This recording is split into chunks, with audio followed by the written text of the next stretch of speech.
우리가 지금 요한계시록 말씀을 증거하는데 이 세상의 모든 것이 이제 끝나게 됐을 때 우리가 들림받아 올라가서 공중에서 혼인잔치 7년 혼인잔치가 열려질 때 이 세상에서 구원받은 자, 그것도 넉넉한 구원을 받은 자들이 우리 주님을 찬양하게 되는 내용이 이제 이 14만 4천의 노래, 그래서 시온의 노래라고 했습니다.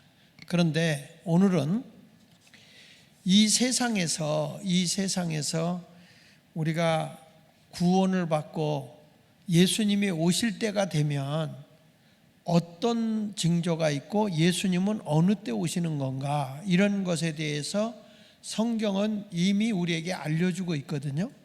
그래서 여러분들이 다 이 준비해야 돼. 시집 가서 결혼식 하게 되면 결혼식 하기가 날짜가 잡히면 준비하잖아요. 우리도 그렇게 준비를 해야 된다고. 근데 이게 이제 어디에 나오냐면 마태복음 24장에 나오죠. 그래서 마태복음 20장, 물론 마가복음도 나오고 누가복음도 나옵니다만은 오늘은 마태복음 24장에 있는 말씀을 통해서 한번 생각하는데, 시온의 노래가 이제 지난번에 한번 했지만 오늘 다 거기까지 못 갈 것 같아요. 자, 마태복음 24장 3절에 보니까 제자들이 예수님에게 물어본 거예요. 이제 주님이 다시 오실 때가 되면 어떤 징조가 일어나겠느냐, 세상에 어떤 일들이 일어나겠습니까? 이렇게 물어봤죠. 그러니까 주의 임하심과 그렇게 말하잖아요. 우리 예수님이 다시 이 세상에 이제 공중에 들림받아 올라갔다 다시 오시게 되는데, 그 주님이 임하시게 되고 세상의 끝에는 무슨 징조가 있겠습니까? 이렇게 물었어요. 이 제자들이 세 가지 질문을 했고 예수님은 그거에 대한 답을 했는데, 그러면 도대체 주의 임하심이 언제입니까? 그리고 세상 끝에는 어떤 징조가 있습니까? 이런 것에 대한 내용인데요. 마태복음 24장 그 4절에 보면요, 제자가 언제 세상이 끝납니까? 주의 임하심이 언제입니까? 라고 물어봤을 때 같이 읽어볼게요. 24장 14절 마태복음. 자, 시작. 이 천국 복음이 모든 민족에게 증언되기 위하여 온 세상에 전파되리니 그제야 끝이 온다. 그러니까 언제 세상의 끝이냐? 온 세상에 복음이 전파되어져서 땅끝까지 복음이 전파되는 그날, 천국 복음이, 예수 그리스도를 통해서 구원받는 구원의 복음이, 예수 그리스도를 통해서 구원의 소식이 온 세상에 전파되어야 끝이다 이거예요. 그러니까 그 끝이 어디냐라고 했을 때 이스라엘에부터 시작을 해서 온 세상에 다시 이렇게 돌아와서 세상의 끝에서 다시 이스라엘의 복음이 전파될 그때가 끝인 거예요. 그래서 지금 여러분 놀라운 일은 이스라엘에 원래 예수를 배척하고 십자가 못 박혀 죽였잖아요. 그 당시에 예수를 안 믿었다고. 그런데 지금은 어떤 일이 벌어지냐면 유대인들이 회개하기 시작했어요. 예수를 영접하기 시작했다는 거예요. 그러면 이제 세상의 끝날이 가까이 오고 있다고 하는 것은 틀림없는 사실이에요. 그러면 징조가 어떤 징조가 있겠습니까? 이렇게 물어봤어. 끝에는 그러면 천국 복음이 온 세상에 전파되어야 끝이 온다면 징조는 어떤 징조가 일어납니까? 이제 복음이 활성화가 되고 막 전하다 보니까 어떤 자들이 나오냐면 이 말세의 징조예요. 주님이 오실 날이 가까운 징조가 뭐냐? 거짓 그리스도가 나온다. 이렇게 말하고, 거짓 그리스도가. 자, 마태복음 24장 5절 볼까요? 시작. 많은 사람이 내 이름으로 와서 이르되 나는 그리스도라 하여 많은 사람을 미혹하리라.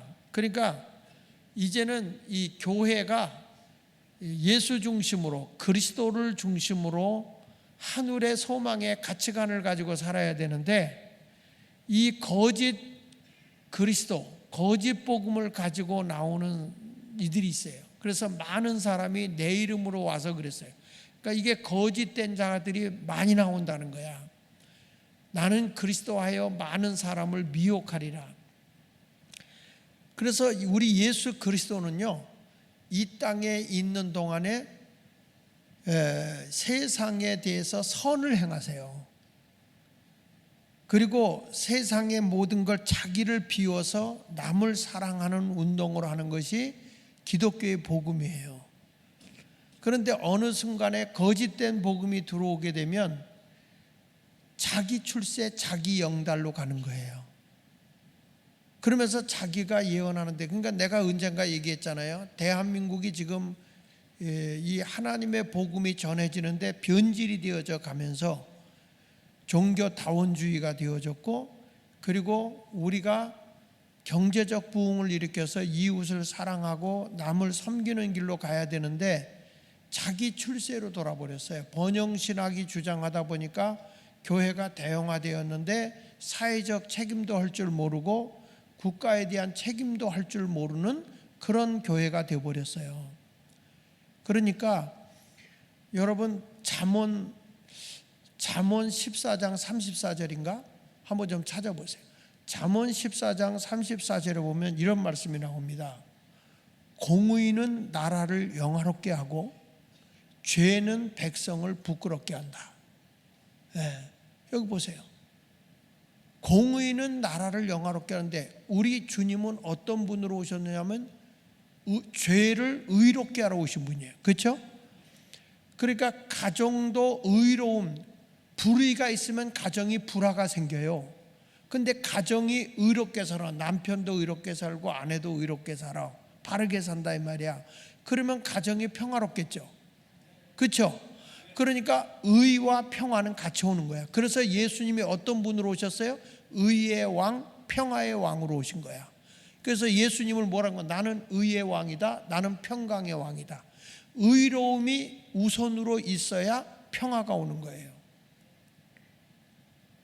우리 교회도 마찬가지야. 교회의 목사가 의롭게 살지 않으면 성도들이 평화롭겠어요? 교회가 불의하게 나오는 거죠. 불의하면은 교인들이 싸움이 터지는 거야. 마찬가지예요. 장로님이 불의하면 교회가 평화로울 수가 없는 거야. 나라도 마찬가지야. 나라도 정치인들이 의롭게 살지 않으면 나라가 평화로울 수가 없는 거예요. 그래서 예수님은 어떤 분으로 오신 거냐? 공의로운 분으로 오셨단 말이야. 모든 사람이 볼 때 의로워야, 그래야 세상에 평화가 이루어지니까 공의로운 삶을 살아가야 된다는 것이에요. 그런데 여기에 거짓 그리스도가 나타나게 되면, 거짓된 자들이 나타나면 분명히 교회는 혼란하게 될 것이고 영적으로 분란이 오기 시작하는 거예요. 지금 나는 우리나라가 혼란이 왔을 때 이 모든 책임이 나는 교회에 있다고 보는 거야. 교회가 하나님 앞에 성도들을 바로 일깨우고 바로 저들을 알게 했다면 세상이 이 모양 이 꼴로 가지 않는다는 거죠. 그러니까 너희 몸을 하나님이 기뻐하시는 거룩한 산제물로 드려라 그랬을 때, 만약에 우리의 자녀들이 하나님 앞에 몸을 드리는 자가 됐다면 세상에 나가서도 자기들의 몸이 하나님께 드려진 자로서 공부하게 될 것이고, 하나님께 드려진 자로서 세상에 봉사도 할 것이고, 하나님께 드려진 자로서 내가 군인이 돼도 거기서 의롭게 살지 않겠습니까? 우리가 하나님께 드려진 자로서 직장 생활하게 된다면 직장에서도 남들보다 모범적으로 살지 않겠냐 이 말이야. 언제나 우리가 하나님께 드려진 자로서 하나님의 뜻을 따라가야 되니까요. 그러니까 말세의 징조가 뭐냐? 거짓 그리스도가 나온다는 거예요. 내가 예수야 하면서 예수의 복음이 이런 거야 라고 잘못된 가치관의 혼란이 오게 되고, 거짓된 자가 막 나와서 내가 그리스도라고 하면서 가모니설로 사람들을 유혹하게 되는 거예요. 이런데 우리는 넘어가지 않도록 언제나 하나님의 진리의 말씀으로 우리가 의로워져야 돼. 믿으시면 아멘 하세요. 우리 로마서 5장 1절 좀, 오늘 내가 이 설교를 하려고 하는 건 아닌데 자꾸 말씀이 달라지니까 로마서 5장 1절에 보면 같이 읽어보겠습니다. 시작. 그러므로 우리가 믿음으로 의롭다 하심을 받았으니 우리 주 예수 그리스도로 말미암아 하나님과 화평을 누린다. 여기 보세요. 뭐가 우선입니까? 믿음으로 의로워지면요, 평화가 이루어지는 거예요. 화평이. 내가 의롭게 살면 누구하고 화목해져요? 하나님과 뭐고 화목해지죠.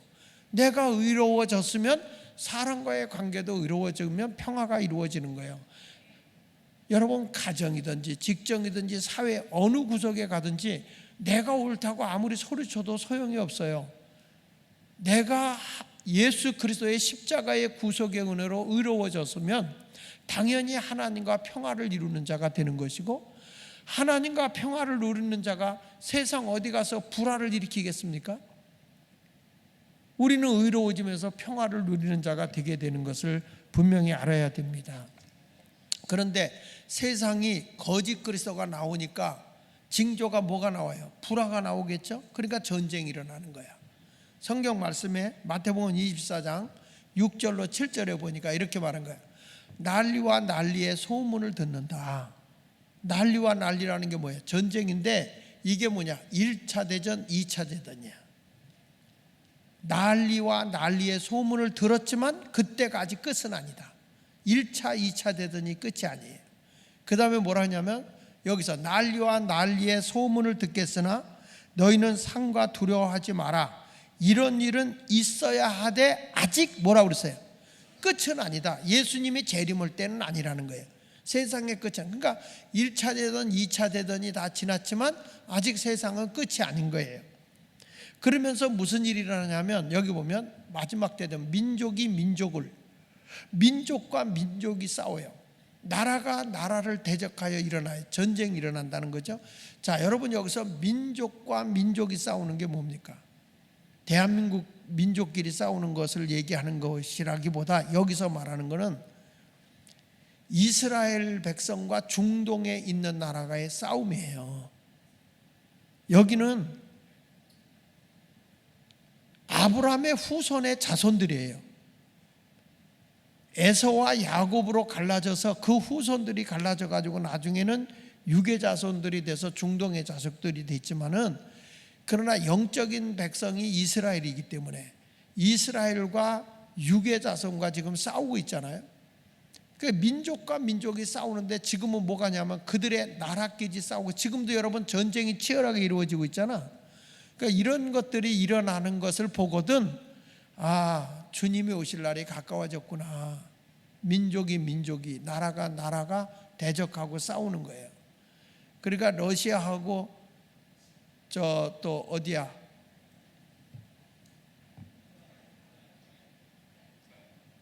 어? 이게 내가 그전엔 안 그랬는데 그 음식을 3일쯤 하니까 진짜 생각이 더 안 나.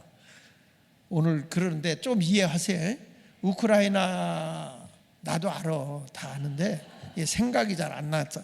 우크라이나하고 이렇게 싸움이 일어나는, 이런 나라끼리 싸움이 일어나고, 또 이렇게 나라와 나라끼리 계속 이렇게 치열한 전쟁이 일어나게 되는데, 그런 것이 일어날 뿐만 아니라 곳곳에 뭐가 일어난다고 그랬어요? 기근도 있고 지진도 일어나고, 막 물폭탄도 나지만은 기근과 지진이 있다. 그러니까 이게 뭐냐면 이게 주님이 오실 때가 되면 이런 일이 일어난다는 거예요.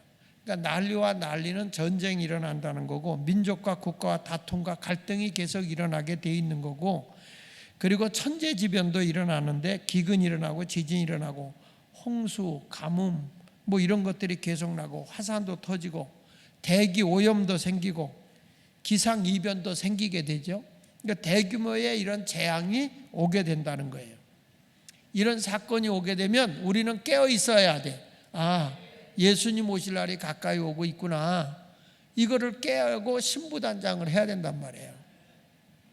그 다음에 또 뭐라고 그랬냐면은 마태복음 24장 8절로 9절에 보니까 이런 것이 있으면 재난의 시작이다. 그러면서 뭐라는 거니? 그때 사람들이 너희를 환난에 넘겨 주겠으며 너희를 죽이리니. 여러분 기억하세요. 이제는 우리가 영적으로 철저하게 우리가 무장하지 않으면요, 우리에게 뭐가 오느냐? 환난에 넘겨주고 우리를 죽여요. 만약에 지금 우리나라가 갑자기 공산국가로 넘어가게 된다면,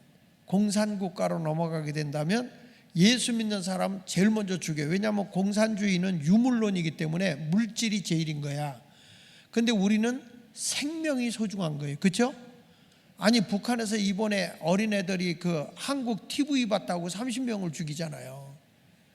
생명의 소중함을 모르는 거예요. 우리 하나님은 천하보다 뭐가 귀중해요?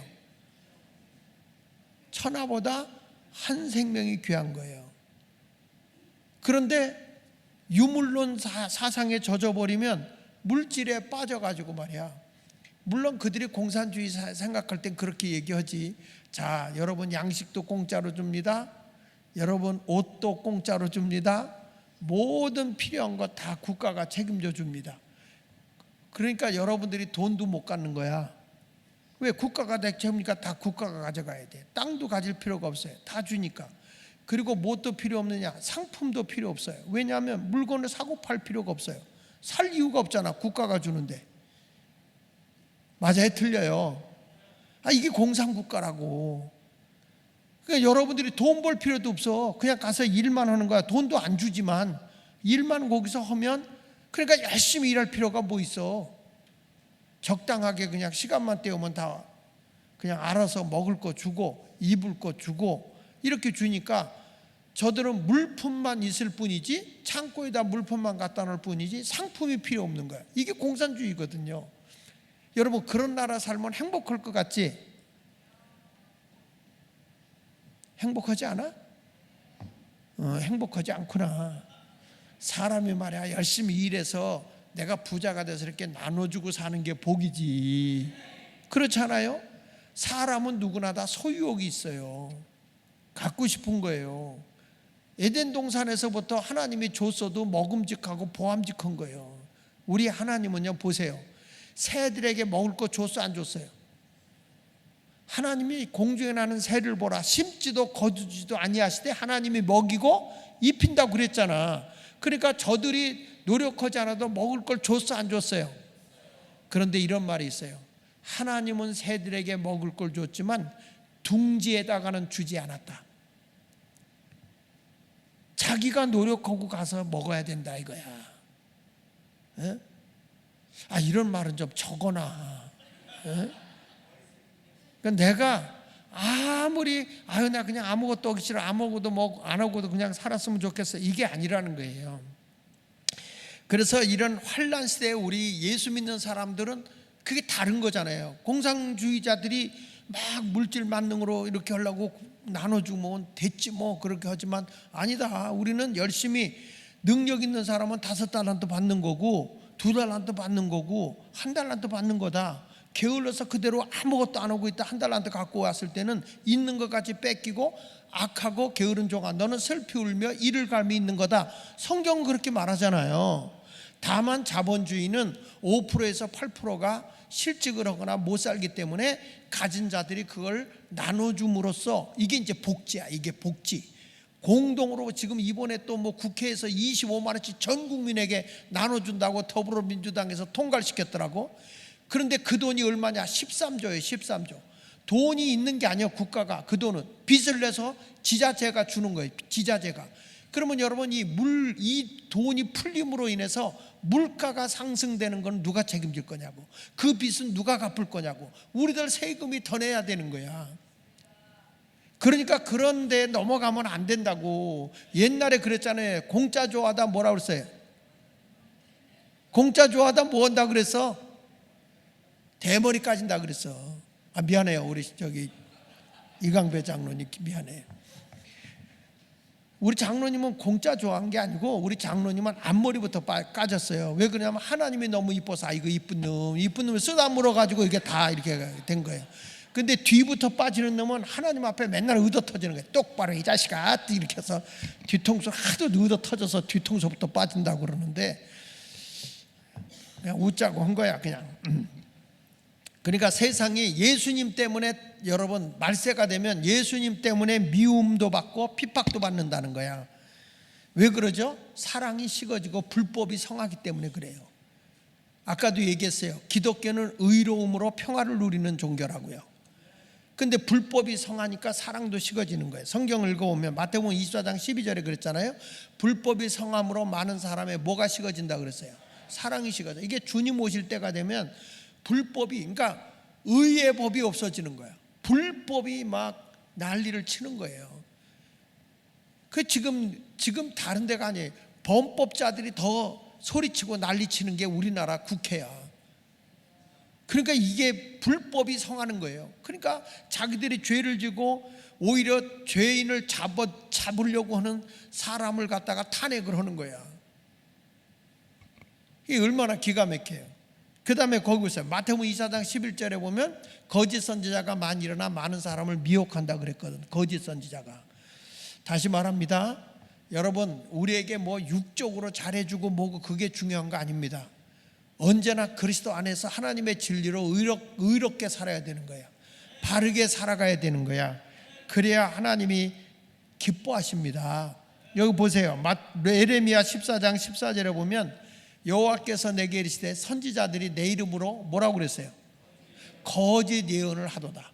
선지자들이 와서 거짓되게 얘기한단 말이야. 그러니까 사람들이 자기도 모르는 사이에 거짓 예언에 거짓말에 속아가지고 잘못된 길로 걸어가는 것이죠. 그 다음에 거기 보십시오.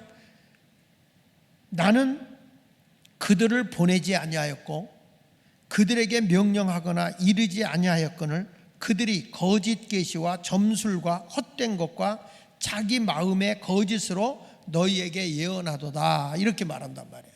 그러니까 말세가 되면 여러분들이 뭐가 중요하냐면 영분별이 중요해요.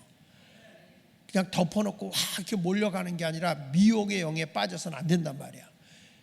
아주 거짓 계시, 내가 계시를 받았다, 뭐 내가 하나님의 음성을 들었다, 예언한다, 이게 아니에요. 우리는 가장 확실한 특별 계시는 성경이에요. 성경보다 더 정확한 건 없는 겁니다.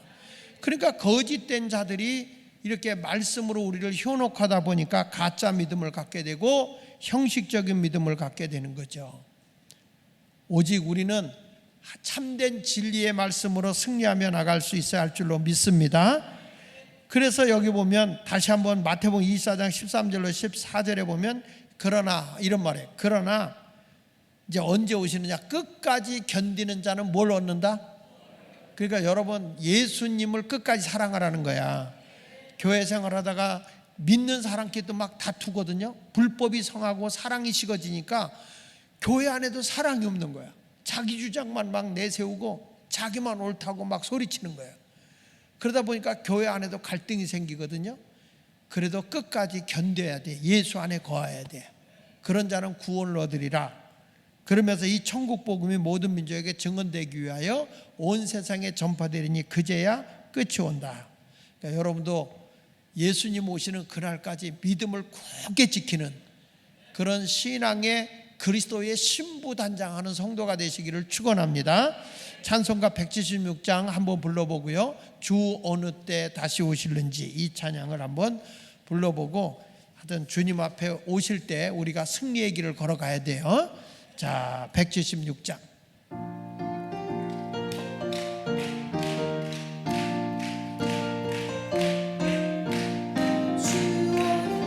다시 오실는지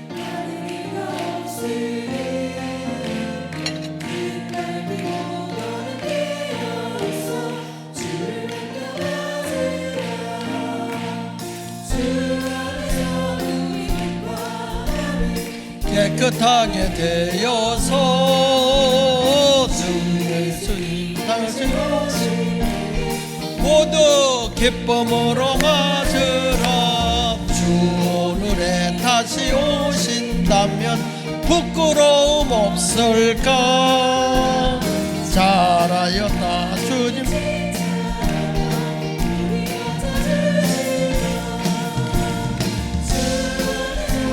우리 몸과 마음이 깨끗하게 되어서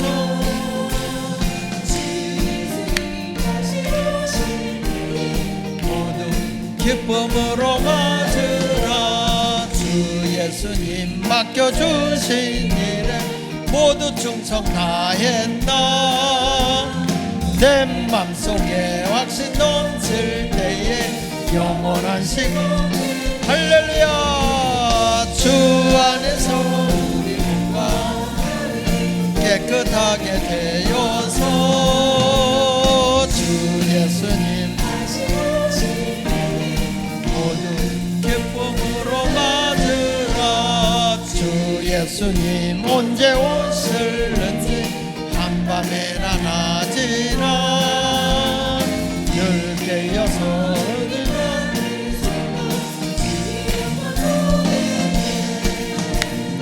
주 안에서 우리 몸과 주 예수님 다시 오실 때에 모두 기쁨으로 맞으라. 할렐루야. 그러니까 이렇게 주님 오시는 증상들이 이렇게 쭉 이 현상들이 나타나게 될 때에 성도들은 어떤 태도를 취하고 신앙생활을 해야 되느냐 하는 내용이 이제 마태복음 24장에 나와 있죠. 이런 마지막 때가 됐을 때는 너희가 지금 어떻게 신앙생활을 해야 되느냐. 거기에 보면 마태복음 24장 15절로 16절에 보니까 그러므로 너희가 선지자 다니엘이 말한 바 멸망에 가증한 것이 거룩한 게 선 것을 보거든 읽는 자는 깨달을진저 그랬는데 여기에 보면 다시 15절을 보세요. 멸망에 가증한 것이 거룩한 곳에 선 것을 보거든 그랬어요. 이게 뭐냐면 이제 마지막 때가 되면 이스라엘이 하나님의 거룩하게 임재하는 곳이 어디냐면 예루살렘 성전이에요. 예루살렘 성전. 그 예루살렘 성전을 이스라엘 백성들이 굉장히 신격화하고 그것에서 하나님을 만나고 그런단 말이에요.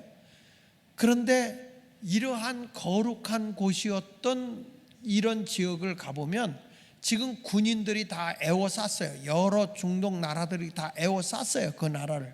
그래서 거기는 이렇게 예루살렘 안에 이렇게 들어가 보면 여러 군데 이렇게 분할이 되어 있어요. 각 족속들이.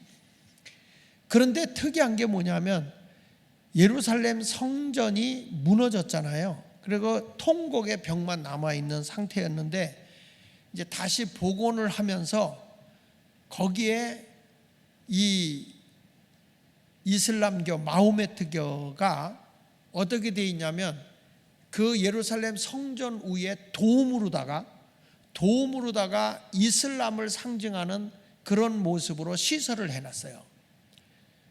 그러니까 이게 무슨 얘기냐면 저들의 그 가증한 이슬람의 가증한 종교가 거기를 차지하고 있어요. 그래서 거룩한 성전에 이 가증된 것을 너희가 보거든 읽는 자는 깨달아야 된다. 이런 때가 보거든 16절에 이렇게 말해요.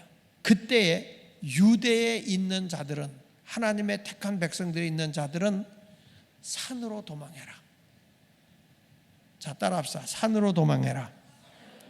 이 가증한 것이 예루살렘 성전에서 이런 것이 일어나게 되면 어디로 가느냐? 도망가라는 거예요. 어디로? 산으로. 여러분, 이게 이스라엘 나라의 군대들이 다 에워싸고 있는데 첫 번째는 어떤 군대가 왔냐면 예루살렘의 군대를 에워쌀 때를 보면 로마의 군대가 예루살렘을 정복한 적이 있잖아요. 지금은 이슬람의 각 나라의 들이 분할돼 가지고 차지하고 있어요. 성경에 누가복음 21장 20절에 보면 너희가 예루살렘이 군대들에게 에워싸이는 것을 보거든 멸망이 가까운 줄 알아야 된다. 우리 그전에 성지순례 가신 분들도 알지만 예루살렘 안에 들어가 보면 구역이 다 각 나라들로 이렇게 군인들이 거기서 같이 이렇게 진을 치고 있어요. 그러니까 이런 것을 우리가 보거든 너희는 뭐라고 했냐? 빨리 주님 오실 날이 가까운 경고다. 그러면 이런 사람들은 뭘 하냐? 산으로 도망가라. 유대에 있는 사람들은 빨리 산으로 도망하라. 그러면 이 산은 어디냐? 산은 어디를 의미하는 거냐? 산은요, 교회를 의미하는 거예요. 교회. 그래서 말세가 돼서 주님 오실 날이 가까우면 교회로 빨리 도망가라. 이 교회라고 하는 것은 내가 얘기하지만 건물이 아닙니다. 교회는 건물이 아니라고 그랬어요. 자, 고린도전서 1장 2절 좀 한번 띄워주세요. 고린도전서 1장 2절. 음부의 권세가 이기지 못하는 음부의 권세가 이기지 못하도록 교회를 세워줬는데, 이 교회는 공동체예요. 공동체. 믿음의 식구들이 모여 있는 게 교회야. 여기 보세요. 고린도에 있는 뭐라고 그랬죠? 하나님의 교회. 고린도에 있는 하나님의 교회, 곧 다시 말해서 그리스도 예수 안에서 거룩하여지고 성도라 부르심을 받은 자들. 그러니까 이 교회는 뭐냐? 두세 사람이라도 예수 이름으로 모여있는 공동체, 그게 교회야. 그게 하나님의 교회예요. 아멘입니까? 여기는 뭐냐? 교회 당이야. 믿는 사람이 모이는 교회 당일 뿐이야. 교회 집당자, 교회 집이라 이 말, 집. 근데 진짜 교회는 우리 주님이 거하는 곳이에요. 그 거하는 곳인데, 공동체가 정말 내 마음을 주고받고 신앙으로 그 머리는 예수 그리스도라고 그랬어요. 우리 공동체의 머리는 예수 그리스도야.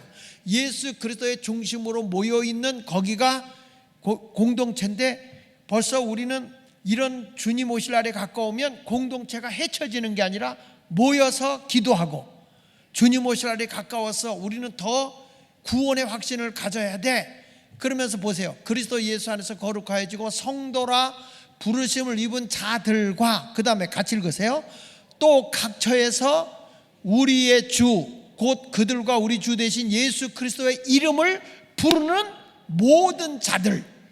그러니까 여기 보면 각처에서 많이 모인 게 아니라 주 예수 그리스도, 우리의 주인 대신 예수 그리스도의 이름을 부르는 모든 자들, 이게 교회야.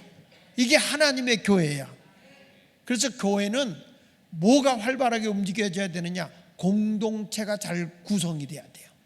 영적인 공동체가 이루어져야지 세상 사람들처럼 뭐 동창회, 친목회, 무슨 뭐가 있지? 세상에는 반상회 뭐 이런 것들 모이잖아요. 그건 교회가 아니야. 왜? 거기에 주인이 누구냐? 예수 그리스도예요. 믿습니까? 그래서 우리가 구원받은 자들의 공동체가 모이는 그것으로 가야 돼요. 그래서 예수님도 무슨 일이 있을 때는 어디로 갑니까? 산으로 가잖아요. 시내산에 가고, 갈멜산에, 엘리야는 갈멜산에 가고, 또 예수님이 주로 활동하던 곳이 어디예요? 겟세마네 동산. 이런 동산에서 주로 예수님이 마지막에 기도를 하시잖아요. 우리는 제자들과 함께 가셔서 예수님이 그러잖아요. 나와 함께 깨어 기도할 수 없냐?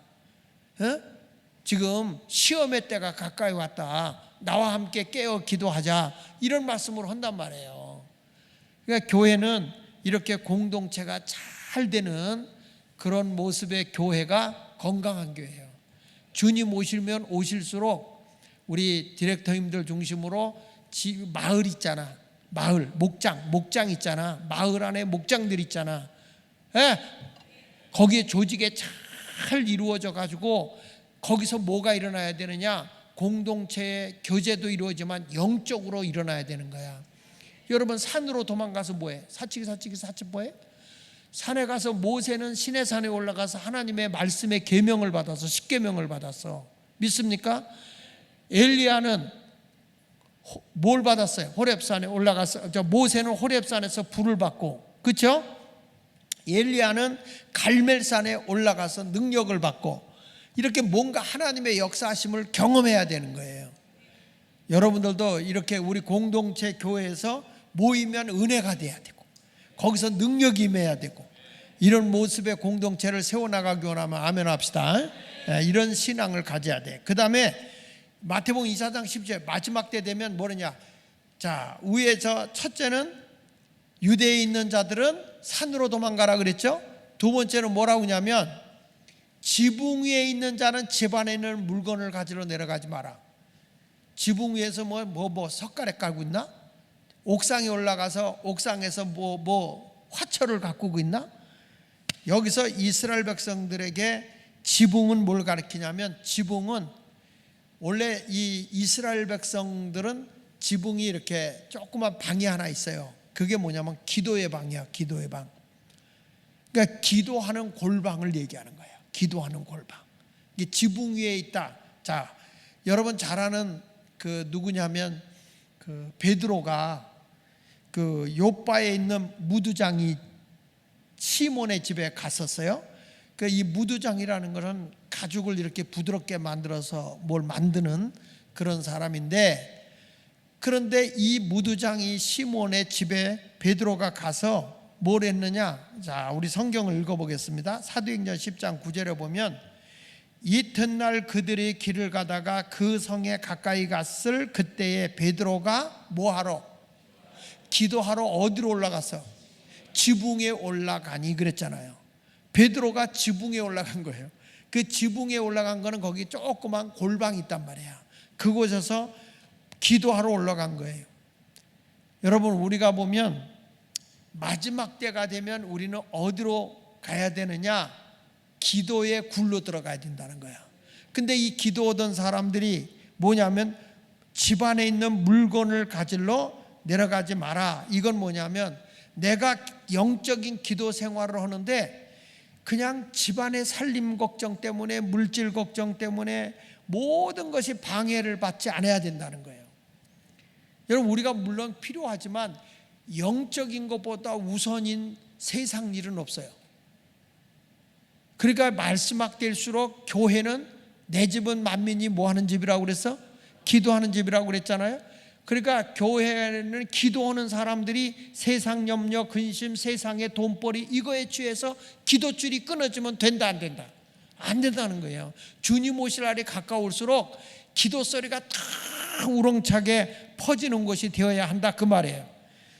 근데 여러분, 지금 주님이 이런 말을 했어요. 그래서 말세가 되면 말이야, 때가 가까운 거 아니야? 때가 단축됐다. 그러니까 좀 다 세상 것은 조금 내려놓고, 세상 것은 내려놓고 기도해라 이거야. 지붕 위에 올라가는 사람이 세상 것에 붙들려서 주님의 기도 자리를 놓쳐서는 안 된다. 자, 고린도서 7장 29절 볼게요. 자, 고린도서 7장 29절. 자, 형제들아, 내가 이 말을 하노니, 같이 읽어보세요. 때가 단축하여 증거로, 단축되어져서 때가 지금 가까웠다는 거야. 짧아졌다는 거야. 그러니까 이런 말 하네. 안에 있는 자들은 뭐라고 그랬어요? 없는 자 같이 해라. 없는 자 같이. 아내에다 신경 쓰내라고 기도 생활 못하면 되냐 이거예요.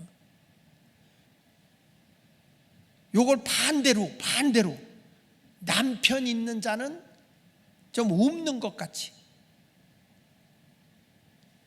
아이고 시간 맞춰서 내가 밥 해줘야 되고 이런 것 때문에 삼식이 아빠가 되지 말란 말이야. 요즘에는요, 나 밥 먹고 들어올게 그래봐요. 집에서 한 끼도 안 먹고 밥 먹고 들어올게 그래봐. 그러면요, 형주 씨가 됩니다. 삼식씨가 되면 이거는 맨날 집에서만 밥 달라고 그냥 이 더러운 놈 같으니라고 속으로 그래, 속으로. 그러니까 삼식의 아빠가 되지 말고 우리가 영적으로 볼 때는 하나님 앞에 막 깨어서 기도해야 되는데 집안일 때문에 기도를 못한다. 이건 안 된다는 거야. 때가 지금 단축됐기 때문에. 다시 보세요. 안에 있는 자들은 없는 자 같이 하며 우는 자들은 울지 않는 것 같이 해라. 그러니까 왜냐하면 너무 집안에 슬픈 일, 고통스러운 일들이 많으니까 우니까 그런 것 좀 내려놔라 이거야. 세상 염려 때문에 슬퍼지는 거 내려놓고 영적으로 하나님하고 가까워져라 이거야. 그 다음에 기쁜 자들은 기쁘지 않은 자 같이, 너무 기뻐서 그냥 흥이 나서 좋아서 세상에 취하지 말고 기쁘지 않은 자 같이 하며, 매매하는 자들은 없는 자 같이 하며, 물건을 막 장사가 잘 돼 거기만 폭 빠져 있지 말고 좀 매매가 없는 것처럼 가서 기도 좀 해라 이거야. 왜 이렇게 기도 못하냐? 아유 지금 바빠서, 아유 일이 바빠서. 이런 거 지금 때가 단축됐는데 그거 할 때냐? 자, 그 다음 뭐라 써? 세상 물건 쓰는 자들은 다 쓰지 못하는 자 같이 하라. 너무 세상 물건이 많아서 좋아서 그거에 취해가지고 세상에 즐기는 것들에 빠져가지 말고 좀 없는 것처럼 좀 그렇게 써라 이거야. 지금 여러분 우리 주님이 무슨 얘기를 하는 거냐면 다 세상의 것은 좀 줄여라.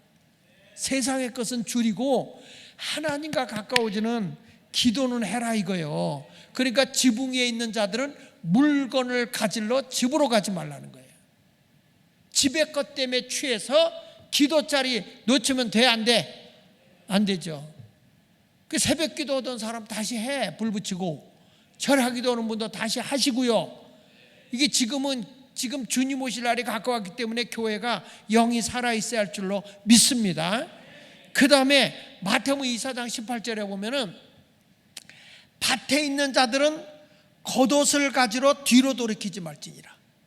자, 밭에 있는 자는 주님 오실 날이 가까우면 밭에 있는 자는 겉옷을 가지러 뒤로 돌이키지 말라. 이게 뭐냐? 밭에 있는 자는요, 밭에 있는 사람은 뭐 하는 사람이에요? 일하는 사람이죠. 여기서 밭에 있는 자는 뭐냐? 사명자예요. 사명자가 겉옷을 가지러 가지 말라는 것은 세상의 명예, 권세, 자랑, 뽐내는 거 이런 것들에 취하지 마라. 세상적인 것을 취하려고 그런데 한눈 팔지 마라. 사명 있는 자는 사명에 충성해라 이거예요.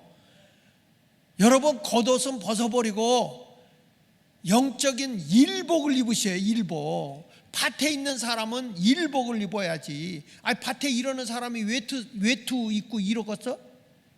말귀를 못 알아들어요? 그러니까 여러분 보세요. 밭에서 열심히 일하고 있는 사람이 누구냐? 엘리사예요. 엘리사. 그 엘리사를 누가 찾아갑니까? 엘리야가 찾아가잖아요. 하나님이 그에게 글을 쓰겠다는 거야. 사명자를 하나님은 쓰시는데 일하는 자를 쓰신다니까요. 자, 열왕기상 19장 19절에 보면 엘리야가 거기서 떠나 사밧의 아들 엘리사를 만나니 그가 12결의 소를 앞세우고 밭을 갈았다. 자, 12결이라는 것은 이 당시에 이 사람들이 농사를 지을 때는 한 결이가 소 2마리야. 소 2마리를 놓고서 밭을 가는 거니까 엘리사가 12번째의 결이 쏘니까 24마리 소를 가지고 농사를 짓는 정도면 엄청난 농지야. 엄청난 농지에서 소 2마리가 지치면 쉬게 하고 또 2마리를 끌어다 밭을 갈고 또 2마리가 지치면 쉬게 하고 2마리를 끌어다가 소가 지쳐 사람이 지쳐요.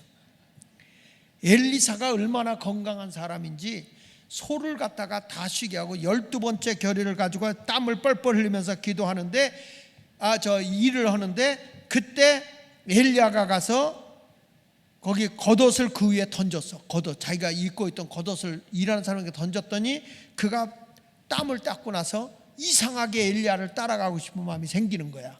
이걸 소명이라고 그래요. 그러니까 자기가 세상에 열심히 사명을 가지고 이르던 사람이 이제는 어떤 사명의 길로 걸어가느냐 하면 하나님 나라의 사명자로 바뀌는 거야. 엘리사가요. 그래서 다 정리를 하고 떠나게 되죠. 근데 여러분 그때는 우리가 겉옷은 벗어버리지만 하나님 밭에서 일하는 사람은 건강이 있어야 되는 것처럼 그 체력이 있어야 되는 것처럼 우리는 능력이 있어야 돼. 성령의 능력이 있어야 하나님이라 하는 거예요. 믿습니까? 그래서 오직 성령이 임하시면 너희가 권능을 받는다 그랬잖아요. 엘리야에게 소명을 받은 엘리사도 엘리야를 쫓아가서 당신이 받은 갑절의 능력을 구한다고요. 보세요. 열왕기하 2장 9절에 보니까 요단강을 건너매 엘리야가 엘리사에게 이르되 내가 네게서 데려감을 당하기 전에 내가 내게 어떻게 할지를 구하라. 내가 하나님 나라로 들림받아 올라가기 전에 내가 너에게 뭘 해줬으면 좋겠냐? 구해라. 그랬더니 엘리사가 구하라 그러니까 엘리사가 이르되 다 같이 당신의 성령이 하시는 역사가 갑절이나 내게 있게 하소서. 자, 여기 보세요. 엘리야가 성령이 하시는 역사가 많았어요. 엘리야가 할 때도 그렇잖아요. 하늘에서 불이 떨어지기도 하고 말이야.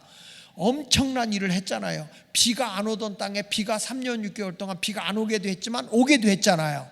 천지를 움직이는 능력을 가진 사람이 엘리야야. 그런데 그 엘리야의 능력이 이 성령으로 하는 역사에 배나 일어나도록 나에게 능력을 달라. 할렐루야. 여러분, 밭을 가는 사람은, 밭에 있는 자는요, 사명자는 세상의 명예욕, 세상의 사치욕 이런 게 아니에요. 성령의 능력의 옷을 입어야 될 줄 믿습니다. 그래서 엘리사는요, 자기 겉옷은 찢어버린다고. 열왕기하 2장 12절에 보니까, 자 읽어보세요. 시작. 엘리사가 보고 소리 지르되 내 아버지야 내 아버지야 이스라엘 병과 그 마병이 하더니 다시 보이지 않아. 엘리야는 안 보이고 능력은 안 오고, 그래서 이 엘리사가 자기의 옷을 집어 어떻게 됐어요? 둘로 쪄. 두 조각 냈다 이거. 두 조각. 내 옷을 찢어버렸다 이거야. 뭘 입으려고? 세상에 입었던 그 옷이 아니라는 거예요. 우리는 하늘로부터 오는 하나님의 능력의 옷, 성령의 능력의 옷, 그것을 입어야 된다는 거예요. 그러니까 여러분, 예수마을교회 성도들이 이제부터 내가 하나님의 일을 하겠습니다, 내가 세상에 가서 정말 하나님 영광을 위해서 내가 살아보겠습니다 하거든, 오늘 육의 옷은 다 집어 던져버리고 세상 명예나 권세 이런 것들 다 찢어버리고 하나님의 성령의 능력을 입으면 하나님에 의해서 필요한 것이 나에게 다 주어진다는 걸 믿으세요. 그래서 성령 받을 거예요, 안 받을 거예요? 받아야죠. 그래서 이번 수련회가 뭐예요? 성령의 불을 받으라. 보세요, 이런 설교하는데 조는 사람은 들림 못 받아? 눈 떠. 옆에 조는 사람 같이 가야지. 콱 눈을 찔러줘. 이번 수련회는 와도 되고 안 해도 되는 게 아니야. 그냥 새벽이고 저녁이고, 그래서 교회에서 새벽에 못 오는 사람은 주무셔. 아주 여기서라도 주무셔. 에? 그리고 아침에 바로 직장 갈 수 있도록 교회에서 아침밥을 다 해주기로 했어. 수련회니까. 그래서 이번에 은혜 넘치게 받고요, 성령의 능력을 받고 내가 한번 사명을 감당해 보리라. 이런 신앙의 사랑이 되시기를 축원합니다. 우리 마지막 날에 한번 불러봐. 후렴부터 불러보 보겠습니다. 후렴부터.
자녀들은 깨어날 것이요 청년들은 환상을 보고 하늘의 꿈을 꾸리라.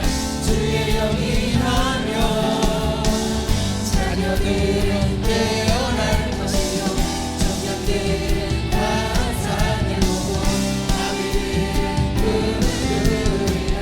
주의 영이 나며 성령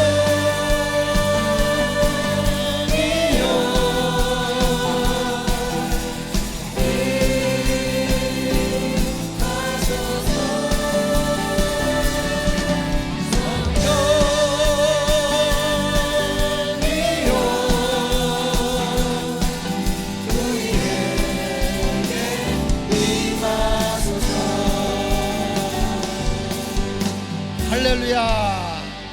그러니까 이번에 밭에 있는 분들은 겉옷을 가지러 가면 돼, 안 돼요? 안 됩니다. 성령의 능력으로 옷을 입으시길 바랍니다. 예수 믿다가도 목사들도 잘 나가다가 세상 명예권세 때문에 그걸 다 잃어버리는 분들이 있어요. 자, 그 다음에 마태복음 24장 19절에 보면 마지막 그날에는, 그래서 그날에 예수님 오실 때가 가까운 그 징조가 보였다고 그랬잖아요. 그날에는 아이벤 자들과 젖먹이는 자들에게 화가 있다. 이건 지도자들에게 주신 말씀이야. 아이벤 자들에게 화가 있다. 그러니까 또 오늘부터 나 이제 임신 안 해.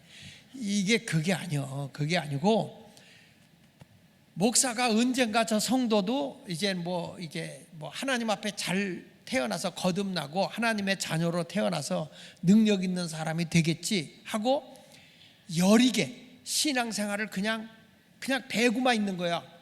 거듭나게 하지 못하고 하나님의 자녀로 세우지를 못하고 그냥 뱃속에 아직도 거듭나지 못한, 교회 생활은 왔다 갔다 하는데 영적으로 배워만 한 거지 거듭남이 없는 거야. 이게 아이벤 자야. 그리고 젖먹이는 자에게도 화가 있는 거예요. 그러면 아이벤 자들은 여러분 반드시 해산의 수고를 해서 아이를 낳아야 돼. 그러니까 교인들이 아직 영적으로 거듭나지 않으면 해산하는 여인이 아이 낳을 때처럼 힘쓰고 애쓰도록 해야 돼. 그래야 영적인 자식이 나오는 거예요. 여기 성경 요한복음 16장 21절에 보면 여자가 해산하게 되면 그때가 이르렀으므로 근심을 하나 아기를 낳으면 세상에 사람 난 기쁨으로 말미암아 그 고통을 기억하지 않는다 그랬어요. 그런데 그냥 해산하면 이게 아플 텐데 어떡하나? 이런 분 있잖아요. 예수 믿어도 아유 적당히 믿어, 미치지만 말고 그냥 교회만 갔다가 대충 오고 와. 이게 뭐냐면 영적인 사람으로 태어나질 않은 거야. 그냥 뱃속에만 있는 거야. 그러니까 목사는 성도들을 곱게 놔두는 목사가 좋겠어? 들들들들 볶아가지고 애를 낳게 만드는 게 좋겠어?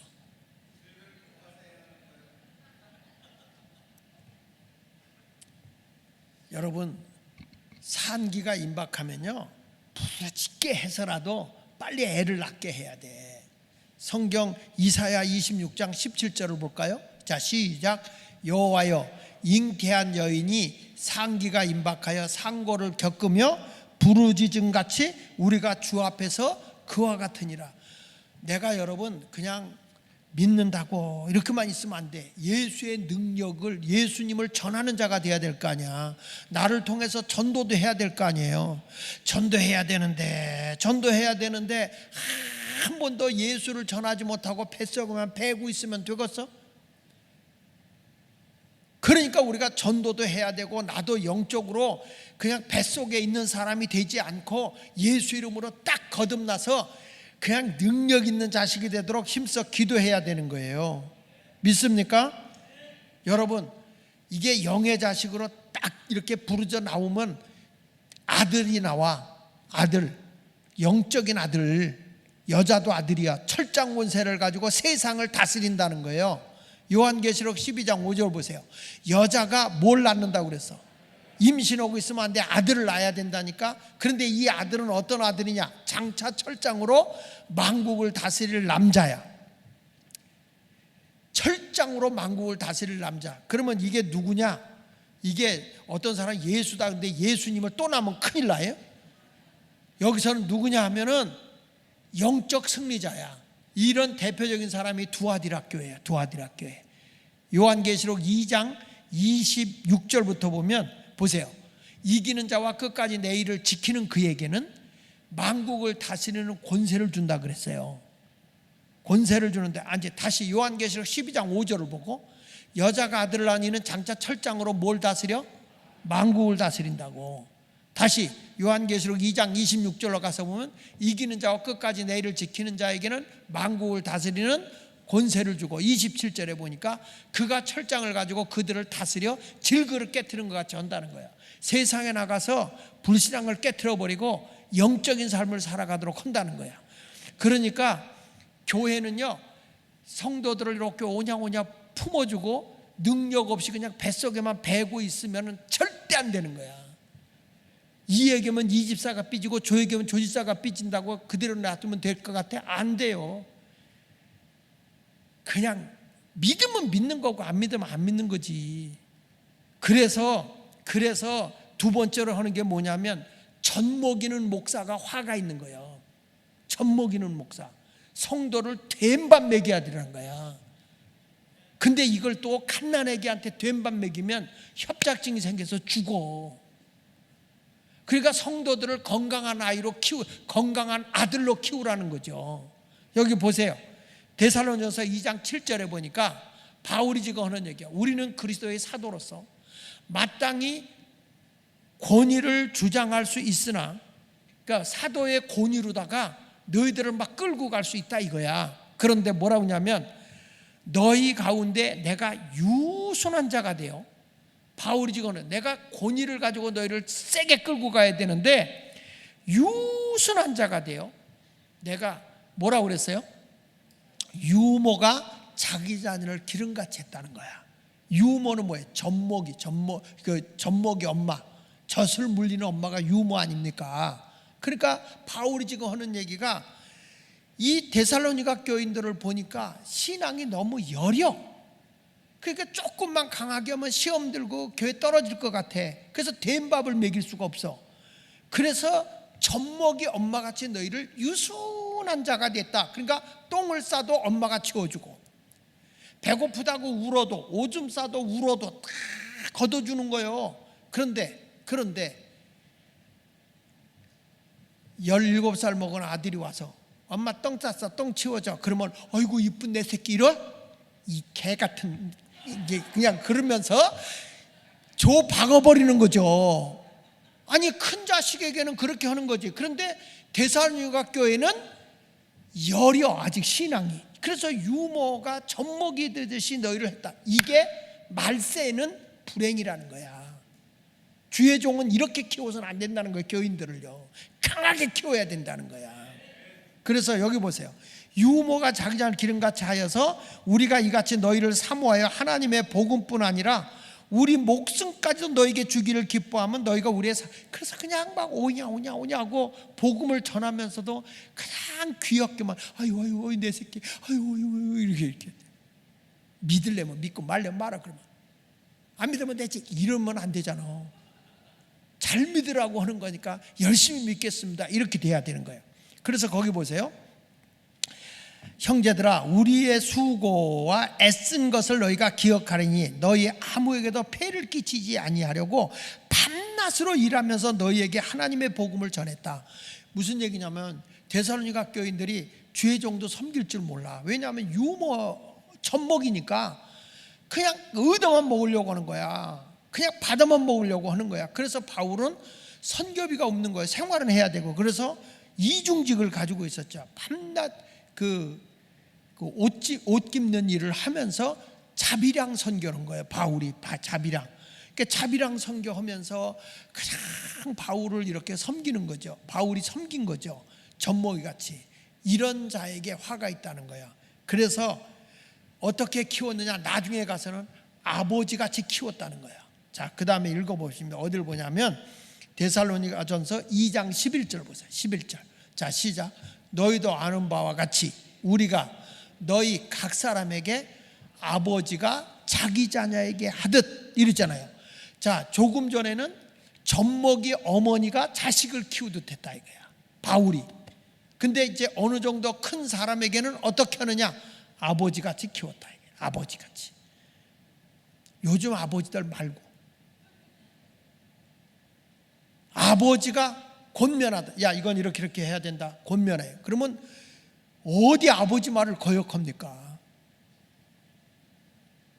난 어렸을 때 아버지가 너무 무서워서 기성예비를 그땐 기성예비라서 기성예비를 가져가야 되는데 달란 말을 못해. 어머니도 엄마도 아버지한테 타서 주면 되는데 아버지한테 돈 달란 말을 못해.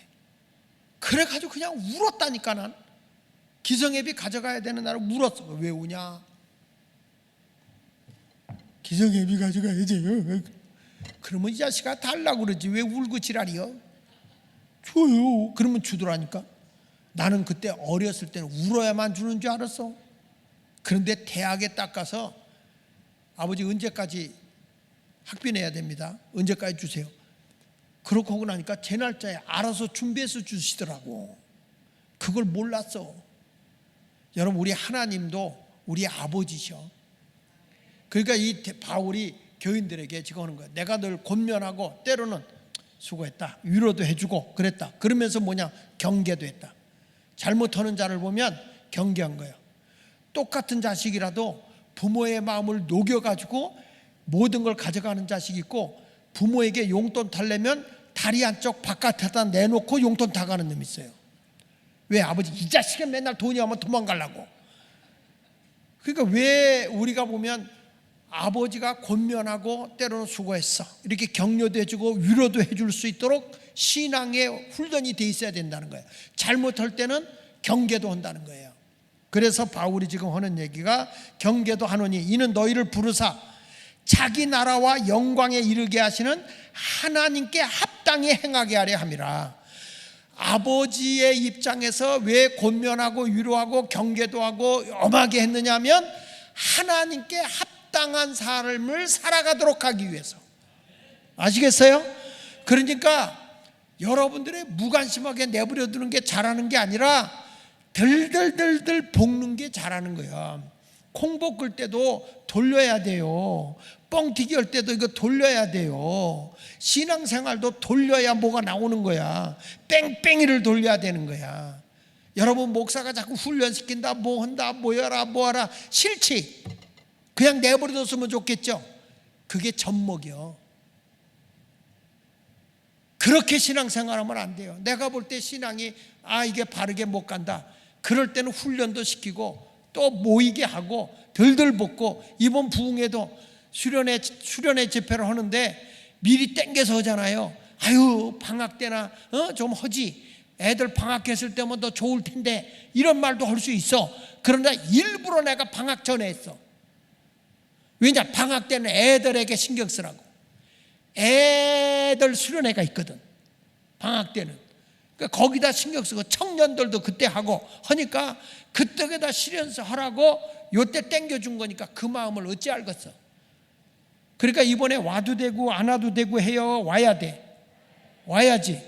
그래서 이번에도 우리가 그 속으로 공동체 모임한 사람 내가 다 명단 적으라고 그랬잖아요. 그 적었는데 안 온 사람들은 재훈련하려고 다시 8월 중으로 내가 또 모일 테니까 그 속으로 모여야 이해를 할 거 아니에요. 그래서 여러분, 오늘도 단단한 말씀 먹으시고 성경 말씀도 그렇게 먹고 능력의 말씀, 불의 말씀을 먹을 수 있기를 축원합니다. 마태복음 24장 오늘 못 끝내겠네. 또 장례식 집을 가야 돼서 여기서 설교를 오늘 끝낼 테니까 하여튼 지금은 자 보세요. 산에 있는 사람은 뭐라고 그랬어요? 산에 있는 사람, 산에 있는 마지막 때가 되면 어디로 도망하라 그랬어요? 그러니까 도망갈 때 느긋느긋 가요? 앞뒤 안 보고 뛰어가요? 그러니까 신앙생활은 말세가 되면 도망가듯 해야 돼. 이것저것에 붙들리면 안 됩니다. 아셨어요?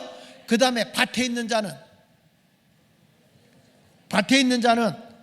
겉옷을 가지러 가지 마라. 그게 무슨 얘기냐? 밭에 있는 자들은 겉옷을 가지러 가지 말라는 거는 그렇지. 사명 있는 자가 세상 명예에 취해 살지 말아라. 능력의 옷을 입고 살아라. 지붕 위에 있는 자는 물건을 가지러 집으로 가지 마라. 집안 살림살이 때문에 여러분들이 기도의 줄을 놓지 마라. 이걸 우리에게 일러주고 있는 거예요. 그리고 이제 여러분들은 잉태하고 있는 자가 아니라 출산했는데 건장한 믿음의 영적 군사로 키워야 돼요. 아멘입니까? 먹는 거 목사님이 막 사랑으로 해주면 좋죠. 오냐 막 거저 많은 거 해주면 좋지요. 좋아 안 좋아? 목사님이 사랑으로 해주는 게 좋잖아. 그냥 젖 먹이면 좋지요. 그렇죠? 말세는 그러면 안 돼요. 따라합시다. 주여, 목사님을 통해서 덜덜 볶아 주시옵소서. 능력자가 돼야 되는 거예요. 아셨죠? 오늘 이 말씀을 붙잡고 우리 모두 승리의 삶을 살아갈 수 있었으면 좋겠어요. 아셨죠?